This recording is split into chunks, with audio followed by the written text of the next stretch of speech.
Ciao a tutti gli amici di KS Synth Lab, oggi nuova recensione e parliamo di lui, Nord Lead A1.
Nord Lead A1 è un synth che ormai è sul mercato da oltre 10 anni, che Nord non ha ancora tolto dalla produzione, a differenza di altri synth della stessa famiglia, ad esempio Nord Lead 4 che è uscito poco prima di Nord Lead A1. Nord Lead 4 era praticamente l'ufficiale sostituto di Nord Lead 3, che è stato appunto il modello precedente, mentre Nord Lead A1 doveva essere, al momento della sua introduzione, il synth di Nord a basso costo. Questo synth a basso costo non è, perché comunque nuovo alla fine costa 1600 euro, nonostante siano passati oltre 10 anni. Sicuramente è più a basso costo rispetto ad altri synth che ci sono attualmente sul mercato, ma comunque mantiene un costo relativamente comunque importante, perché ci sono adesso sul mercato chiaramente synth a basso costo, e per basso costo nel 2025 non si può chiaramente non andare a pensare a determinati brand quali ad esempio Behringer, perché abbiamo visto un paio di settimane fa Pro 800 sul canale, e Pro 800 è un synth analogico 8 voci di Behringer, modulo non tastiera ovviamente, che però costa 300 euro nuovo. Qui stiamo parlando di 1600 euro. Sull'usato si risparmia ancora qualcosina, ma sull'usato siamo sempre attorno ai 1000 euro, non meno di 950 euro usato. Si può portare a casa questo strumento, ma ripeto, appunto, sul nuovo siamo a 1600 euro. Questo strumento, nonostante i suoi anni, è uno strumento ancora decisamente attuale. Innanzitutto è uno strumento realizzato completamente in metallo. Non c'è nessuna parte in plastica che praticamente fa parte dello chassis, tutto il pannello in perfetto stile Nord, qui non ci sono neanche fianchetti in legno, per intenderci, sono in metallo, appunto perché dovevano essere più a basso costo rispetto a quelli di Nord Lead 4 che erano in legno, però trovo che in realtà questi siano sì magari più semplici, ma sono comunque più resistenti, perché è più difficile rovinare il fianchetto in metallo rispetto a quelli in legno, e poi avendo comunque delle viti laterali è possibile rimuoverli e sostituirli con dei fianchetti in legno magari realizzati da produttori di terze parti.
Lo strumento è realizzato completamente in metallo, ha 49 tasti sensibili alla velocity, non supporta l'aftertouch per quanto riguarda il tasto interno, ma lo riceve, quindi se viene collegato a un qualcosa di esterno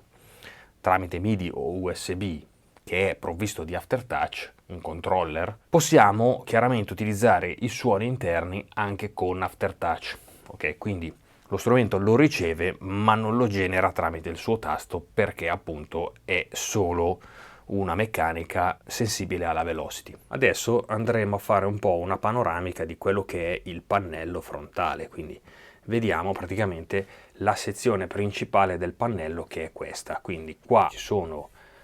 tutte le varie scritte relative alle funzioni del pannello che vediamo di qui e invece tutto quello che c'è è in questa sezione. Quindi qua abbiamo il selettore dei banchi che vedete che è evidenziato, in questo caso adesso noi siamo in modalità performance, se fossimo in modalità program ci sarebbero solo dei numeri, quindi banco 2 numero 29, quindi banco 2 sono 50 suoni, quindi i banchi program ve li faccio vedere, sono 8 banchi da 50 suoni, quindi questi sono i banchi program, come vedete molti sono vuoti. Se andiamo in modalità performance ci sono 4 banchi da 50 suoni, quindi fino al banco D, ok? E come potete vedere, man mano che io scorro tra i vari suoni, spesso ci sono dei LED verdi accesi, che sono quelli riferiti alla modalità di morphing, che è praticamente qui in alto. In questo caso qua è relativo alla velocity e qui al pedale o alla modulation wheel, e facciamo un po' una panoramica di quello che c'è sul pannello. Quindi abbiamo innanzitutto il master qua in alto, la parte di morphing, il display qua per scorrere tra i vari suoni e queste sono le varie parti. Qua c'è il transpose dell'ottava, classico pitch in stile Nord che è una leva, la modulation in alluminio e poi abbiamo la modalità voice mode dove c'è anche tra l'altro oltretutto c'è sulle varie sezioni ci sono delle scritte chiaramente in altro colore che possono essere attivate tramite questo pulsante shift. Ad esempio in questo momento io praticamente ho attivo parte A, B e C e sto editando la A. Quindi se io premo la B, sto modificando, quello che lampeggia è la parte che sto effettivamente modificando, quindi il pannello attivo. Se io volessi modificare tutte le tre parti insieme, basterebbe fare Shift più Multifocus, e adesso vedete che lampeggiano tutte e tre. In questo modo tutte le modifiche che io vado ad effettuare saranno globali della performance, quindi ad esempio voglio chiudere il filtro, voglio modificare il suono generale della performance, in questo caso messo a 10, praticamente tutte le parti verranno aumentate di volume gradualmente, chiaramente in base a come sono state impostate all'interno della performance, però tutte queste modifiche andranno ad agire su tutti i parziali. Poi andiamo più in qua, abbiamo la sezione del vibrato, modulation in sviluppo, gli oscillatori che appunto vengono chiamati anche qui oscillatori, non oscillatore, proprio perché non necessariamente in questa sezione ci sarà un oscillatore singolo, no? Praticamente potrebbero essere anche due per esempio, perché se noi andiamo a scegliere detune e andremo a modificare, verranno praticamente creati due oscillatori, ad esempio. Poi abbiamo la sezione di filtro con il tipo di filtro selezionabile, qua abbiamo il cutoff, la resonance, il drive, l'inviluppo dell'amplificatore che è un ADR in realtà, il sustain è nella parte del decay, quindi ADSR, ma decay e sustain sono insieme in questa parte. Dopodiché abbiamo la sezione degli effetti, quindi abbiamo una sezione del delay, una sezione qua effetti per altri effetti, quindi abbiamo ring modulation chorus, ensemble, drive, flanger, phaser e chiaramente la quantità di effetto che verrà inserita, il riverbero che è questa parte, quindi ci sono varie tipologie di riverbero, e poi qua abbiamo il livello del suono e il pan, quindi questo è il pannello nella sua interezza e appunto lo strumento ha 26 voci di polifonia che possono essere appunto suddivise su 4 parziali, quindi una modalità performance oppure anche singolarmente nella modalità program.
Questo strumento secondo me è ottimo ancora e può dire ancora la sua sì nel 2025, perché innanzitutto non sono molti gli strumenti sul mercato multitimbrici a 4 parti. Se ci sono, molto spesso sono molto più costosi di questo, o comunque sono multitimbrici ma o solo a 2 parti e non a 4, o comunque con polifonia molto ridotta. Con 26 voci di polifonia si può veramente fare tanto. Si può veramente fare di tutto, e questo strumento inoltre non pesa nulla, nonostante sia in metallo, è veramente leggerissimo. Ha un'altra caratteristica che me l'ha fatto scegliere, perché io questo strumento vorrei abbinarlo ad altri synth anche per il discorso live. Innanzitutto è molto leggero e molto compatto, quindi anche il portarlo fuori non è un qualcosa di ingombrante, non è un qualcosa di eccessivamente faticoso, quindi anche come secondo strumento è un qualcosa di onesto, ben suonante e leggero. Quindi anche se noi abbiamo uno stage piano, abbiamo un altro synth, abbiamo una strumentazione magari un pochino più pesante, questo ci permette di avere quel qualcosa in più senza esagerare col peso, ma soprattutto ci permette di avere una palette sonora dedicata appunto al mondo dei synth in uno strumento molto compatto. Un'altra caratteristica che mi è piaciuta, che difficilmente adesso si trova su synth relativamente di fascia bassa, medio-bassa comunque, perché questa caratteristica purtroppo si sta diffondendo anche negli strumenti che costano oltre i 2000 euro, quindi ci sono determinati brand che hanno preso questo brutto vizio, e secondo me non è una gran cosa in determinate fasce di prezzo, ed è il fatto dell'alimentatore interno. Questo strumento infatti ha un alimentatore interno e una connessione sul pannello posteriore standard IEC, quindi un connettore dell'alimentazione standard, quindi non ci sono trasformatori esterni, basta collegare il cavo dell'alimentazione e lo strumento funziona. Questa cosa purtroppo sta un po' sparendo, perché tante case, per ridurre i costi, per ridurre anche i costi di ricerca e sviluppo e quindi anche di certificazioni, mettono i trasformatori esterni, anche per ridurre il peso. Qui ancora più leggero, peserebbe 2 kg, e quindi cosa succede? Che anche strumenti di fascia medio-alta hanno appunto un trasformatore esterno, che non è una cosa comoda, è un qualcosa che comunque si può perdere, bisogna prendere un ricambio, non sempre si può avere a disposizione un altro trasformatore paritetico, quindi bisogna sempre valutare, quando si va dal vivo, di averne già un altro di scorta, e non sempre chiaramente questi sono a buon mercato. Il fatto di avere un'alimentazione standard, per quanto riguarda sicuramente il fatto di poter andare live, è un qualcosa che ci toglie un problema.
strumento di per sé ha una struttura che nel corso del tempo ha fatto un po' discutere, perché se su Nord Lead 4 avevamo una struttura di sintesi, comunque un pannello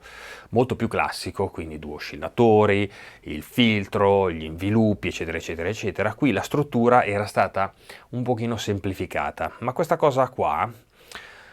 inizialmente anni fa aveva fatto un po' riflettere anche a me, perché mi sembrava un sistema non molto pratico. Diciamo che programmando lo strumento, usandolo, si entra nell'ottica della macchina, che è semplicissima. È veramente una macchina molto immediata. Il discorso di avere un singolo oscillatore, che poi in base all'oscillatore, in base alle forme d'onda che stiamo utilizzando in quello specifico momento, ci permette tramite parametri appunto interni di questa sezione dell'oscillatore di avere magari comunque due oscillatori che funzionano in simultanea. Bisogna poi ricordarsi che lo strumento appunto è multitimbrico a 4 parti, e quindi anche se noi avessimo un solo oscillatore per program, possiamo comunque combinarne 4, quindi anche a utilizzare un singolo oscillatore ne avremmo comunque 4 nella modalità performance. Quindi sarebbero, ogni volta che noi utilizziamo la modalità performance, abbiamo effettivamente 4 volte questo pannello che c'è qui davanti, quindi questo è moltiplicato per 4. Diciamo che è un po' una via di mezzo tra un Nord Lead 4 e un Nord Wave 2, tra virgolette, perché Nord Wave 2 fa molto di più. Diciamo che Nord Wave 2, oltre al fatto di avere molte più funzioni, eccetera, eccetera, è sempre un synth multitimbrico a 4 parti come questo, ha 61 tasti, eccetera, eccetera, però questo costa meno, pesa meno, vi permette comunque di avere il suono Nord con una spesa tutto sommato ragionevole, vi dà comunque qualcosa di ben suonante, perché ci sono veramente tanti synth che sono usciti di recente, anche attorno ai 900, 1000 euro, 1500, eccetera, eccetera, che però sono costruiti peggio di questo. Sì, la meccanica è un po' leggera, siamo d'accordo, non è una meccanica semipesata, è una meccanica synth action. Per assurdo la meccanica di un subsequent è migliore rispetto a questa, però questo è uno strumento che di prezzo è aumentato parecchio